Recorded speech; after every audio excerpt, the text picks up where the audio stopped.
Oh, sorry. I was getting some extra sleep there. What are we talking about? Oh, sleep today. Okay, so I was catching up on my sleep. My name is Dr. Patrick Garrett. I do the cleaning challenge. This is an awesome program for you guys.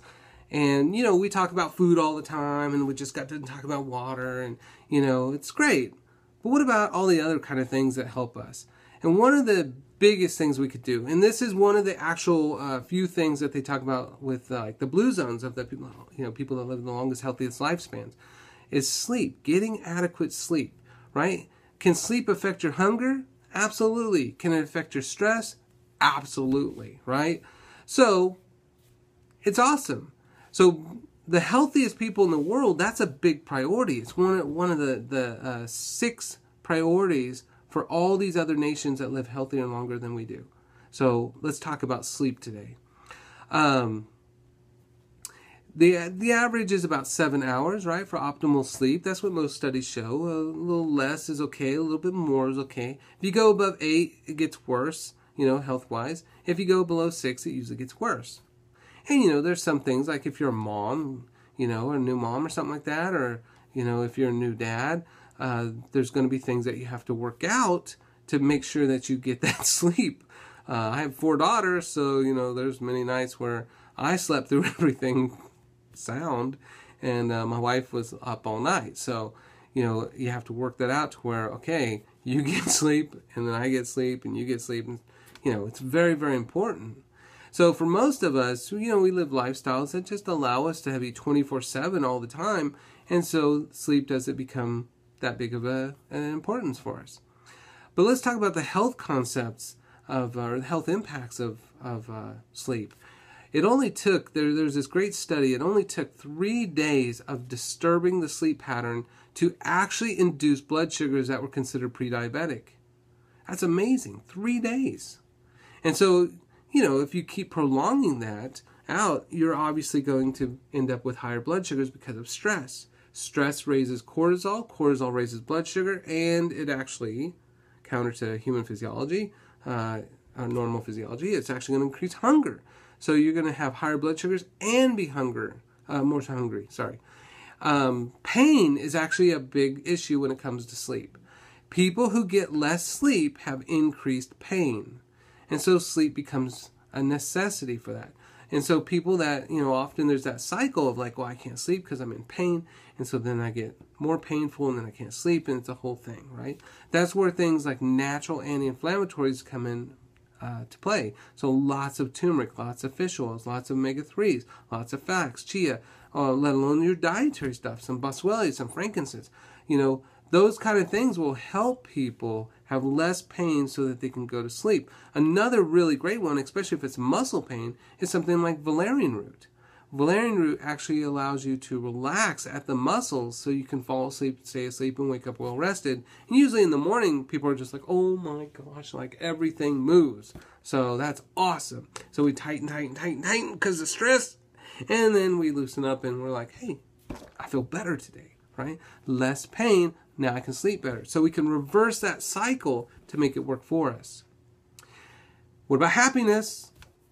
Yeah. Anybody sleep bad that's happy? No, right? It's kind of like, you ever seen a sad person on a jet ski? No. You ever seen a happy person that doesn't get sleep? Probably not, right? That's why we always have that saying, would you wake up on the wrong side of the bed? Right? That's what that means. Sleep is vital for happiness. It's hard to tell someone, well, just think better, just be healthier, but they're not getting their sleep. So sleep becomes a vital thing for that. So that 7 hours is that magic amount of time of sound sleep, staying asleep, to wake up with the potential of feeling happier. The choices you make through the rest of the day may make a big difference in that too. Especially what you're eating, right? If you wake up happy, eat crap, then you feel like crap. Wake up happy, eat happy food, then you stay happy all the day. So what about weight? Yeah, that's a big issue for people, right? We're the fattest nation in the world. Go America, right? 160 pounds of sugar a year. Go America. We went from 0 to 160 pounds of added sugar. Your average Cheeto has 7 different names for sugar in it. But we've come up with 50 names total that we can call sugar on a label. Yeah, so we're screwing ourselves with this. But sleep has a direct effect on our weight and even our hunger, right? Because again, stress equals eat more, higher blood sugars, prediabetes, losing legs and toes, right? So sleep, if you don't get enough, you end up lowering a hormone called leptin. And that leptin is what creates satiation or satiety, which is I don't feel hungry anymore, right? And so then people end up with these overwhelming cravings, let alone eating things like wheat and dairy, which have actual morphine in there, right? Casomorphine, glutinomorphine. So we're drug addicts from the start. Sugar is just as addictive as cocaine. So yeah, those cravings are pretty normal. It's comfort food. It's comfort because my lifestyle sucks and I don't want to feel like my lifestyle sucks. So I'm going to dope myself up with some food, get real fat, and then be sad about that, right? It doesn't pan out in the end. But one of the things that makes it even harder for people to feel good is if they have leptins that are low, right? It's not a leptin problem. It's a sleep problem. It's a diet problem. It's a stress problem, right? So sleep is vital to keep that hormone up where you need it so that you don't have these extra cravings to deal with all the added stress of waking up on the wrong side of the bed. What about your immune system? Ooh, we're sick as Americans, right? We're all sick. I have all kinds of patients come in with chronic bronchitis all year. And yeah, now they don't, right? Sleep's a part of that.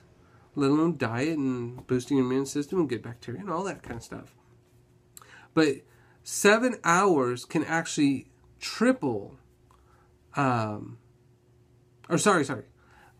than 7 hours of sleep can actually triple your likelihood of getting sick. Think about that. Less sleep, more sick. Why is that? Well, it goes back to the same thing, right? The higher the cortisol, the lower the immunity. If you eat 1 teaspoon of sugar, it can suppress your immune system for about 30 minutes. A soda, which is 16 teaspoons, all day, right? But sleep or sleep deprivation will actually raise cortisol, like we said, and cortisol suppresses our immune system because we're not eating candy, but cortisol raises our blood sugar. So we end up with the same effect. And that's why people that are sleep deprived get sick all the time.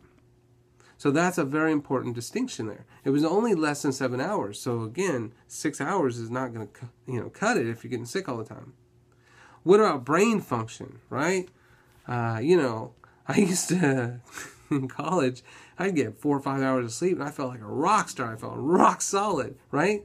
Well, that's because all my neurotransmitters and everything was all jacked up back then. And I was just like pounding caffeine and probably MSG like crazy back then.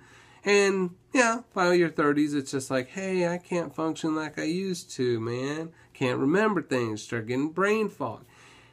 So you got to cut the crap and do the basic things, which is sleep. So sleep deprivation actually ends up with brain fog. And so all that cortisol actually erases memories. That's interesting, huh? People who are stressed actually forget more. People who are sleep deprived or stressed, they forget more. And so it can actually make you dumber. So we don't want to be dumber. So get your sleep, right? And, you're not 16 anymore, get your sleep. If you're 16, still get your sleep. What about hormones? Well, again, cortisol, stress hormone, stolen from progesterone, so we don't feel good anymore. But testosterone, which is our savings account, is exhausted as we are chronically stressed. So chronic impaired sleep equals lower testosterone, and lower testosterone equals less sex, right? So basically less sleep equals marriage, I think, right? So if you get less sleep and you're married, that's just gone then, I guess, right? So if you want sex drive, and really the other part of testosterone isn't just sex, right? It's the same for guys and girls. If you think testosterone, you think, athletic and lots of sex. Well, that's the same for women. It's the same thing. But the other part is that drive in life, that oomph in life, that thing that gets us up and going. And so when you feel like your get up and go has got up and went, you got to get more sleep. You got to start allowing yourself to stop exhausting your awesome testosterone, your anti-aging hormone, your feel-good hormone like progesterone. You got to stop exhausting those as chronic stress because of lifestyle. So what about the really bad stuff? Things like heart attacks and strokes. Well, guess what? No surprise. Sleep deprivation equals increased risk, dramatic increased risk. And it was like 2.5 to 3 times, right? More likely to have heart attacks and strokes, and especially younger. So we're a nation of like thriving on heart attacks and strokes. And today, versus say 100 years ago, we kill 18 times more people with heart attacks, and at younger and younger ages now. So we see heart disease starting in children as young as 10 years of age. And so we have to make sleep a priority from the beginning. The other thing that it does, which is probably not much of a surprise, but sleep deprivation equals anxiety, depression, hostility, waking up on the wrong side of the bed, right? And exhaustion. Hey, I think that's America, right? Anxious, depressed, hostile, exhausted. That's America, or at least the South, right? So sleep deprivation can affect how we interact with other people. It can affect how other people see us. And that's one of the big problems we might have is you might be, thriving off your little bit of sleep and coping with all your caffeine, but everybody thinks you're a jerk, right? Because you're just, you're an ass and sad and depressed and angry and tired of stuff. And so you have a short fuse. And you start, blowing up on people. Or blowing up on your kids or blowing up on your spouse. So again, it goes back to that sleep. New moms are crazy sleep deprived.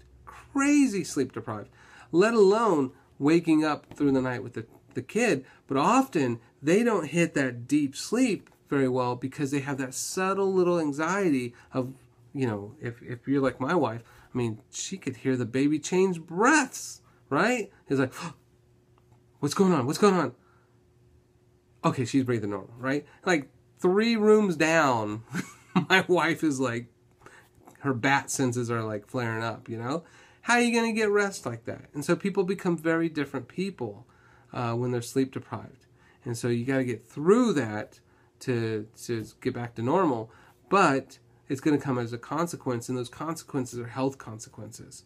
So part of the cleaning challenge is eating healthy. But it's hard to eat healthy if you're chronically stressed all the time and trying to cope with food. And so it makes it a lot easier to not have to cope if you're not constantly trying to dope down stress. So get your sleep, eat your food, get some sunlight, have some time with friends, and you'll be good, right?